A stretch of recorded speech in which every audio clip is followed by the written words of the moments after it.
Good morning, Rio Vista. I'm at the golf club at Rio Vista where I'm preparing to play in the Rob Lucas Memorial Golf Tournament, which is always a total blast and an important fundraiser for our community.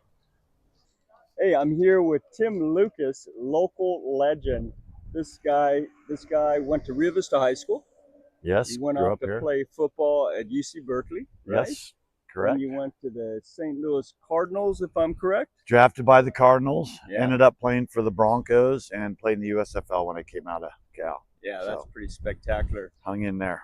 Yeah, hung in there. And then today we're doing the Rob Lucas, who is your older brother, correct? Yep, my oldest and most favorite brother, and I'm Yes. one of 9, 7 boys, 2 girls Wow, in my really? family. I did not Rob know was that. the oldest, and Rob kind of set the standard. He was a stud, Mhm. great athlete here, and like I say, everybody loved Rob Lucas. So this is the thing we do every year to remember him, and we support the community with the money we raise in terms of high school scholarships mostly. Absolutely. So And anyway, it's a great it's- get together and kind of a reunion deal. yes, and I don't believe with most golf tournaments in Rio Vista, we don't really have rules to it. I mean, I guess you're going to have some posted rules for the tournament, but at the end of the day, we just all have a blast. There's probably a few too many drinks drunk, but Yeah, and then we all for end sure. at Foster's Bighorn after. That's the end of the evening, kind of late night.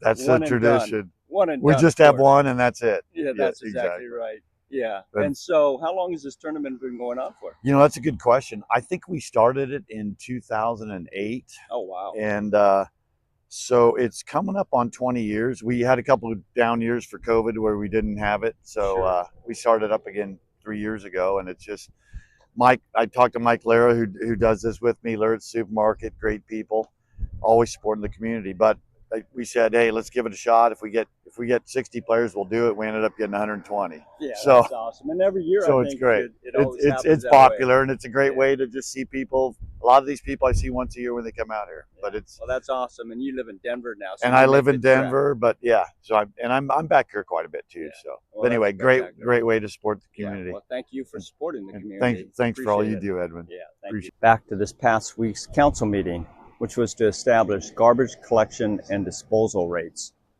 Before addressing that item, I informed those in attendance that Airport Advisory Commissioner Donna Dietrich recently passed away. Donna has served on the commission since May of 2025 and was passionate and committed to her work. We're all saddened by this news and extend our sincere condolences to her family. We also heard several public comments regarding California Forever's efforts to use its influence through the governor's office to advance a trailer bill in the legislature. The fact that no one seems to know what the bill contains only reinforces the concern that local input is not a priority for the organization. As I've stated many times, I am not opposed to infill projects or responsible development. I am, however, opposed to loss of local control.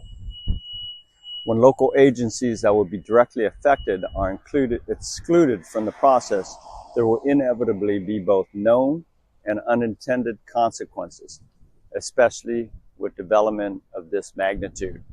While shipbuilder Saronic will not be coming to Collinsville, Vallejo recently completed a strategic plan for the revitalization of Mare Island and is reportedly in discussions with several shipbuilders. The Collinsville project was being used as a tool to also push California Forever's Sassoon expansion project, suggesting that all the job creation would require new housing near these sites. The suggestion that a massive amount of new housing is needed to support this growth in industry may sound compelling, but it's not supported by the available data. Sassoon City has infill opportunities, as does Fairfield, Vacaville, Rio Vista, and Dixon. Rio Vista alone is finalizing a development agreement for more than 1,100 homes, and we have additional land that we would be happy to responsibly develop on. We would also be less than 10 miles from the proposed foundry. Fairfield and Vacaville have similarly entitled housing projects. Our focus should be on streamlining CEQA requirements for infill development and supporting projects in existing communities, not advancing enormous speculative developments where there is no demonstrated proof of concept. Now back to our actual action item, a proposed rate adjustment for Mount Diablo Resource Recovery. The council approved the adjustment on a 4-1 vote, with one council member arguing that the increase should be tied directly to inflation, which is currently sitting at about 3.5%. Legal counsel explained that our RRI accounts not only for inflation, but also for regulatory costs and other industry expenses, such as vehicle replacement. When council unanimously approved the company's contract on June 2nd, we capped the annual rate increases at 4%. That decision served us well because the RRI for this period is 4.18%. Under the approved adjustment, the average residential bill will increase by roughly $2.31. While the one dissenting council member was unhappy with the increase, he and all of the council had previously approved the contract in its rate adjustment formula.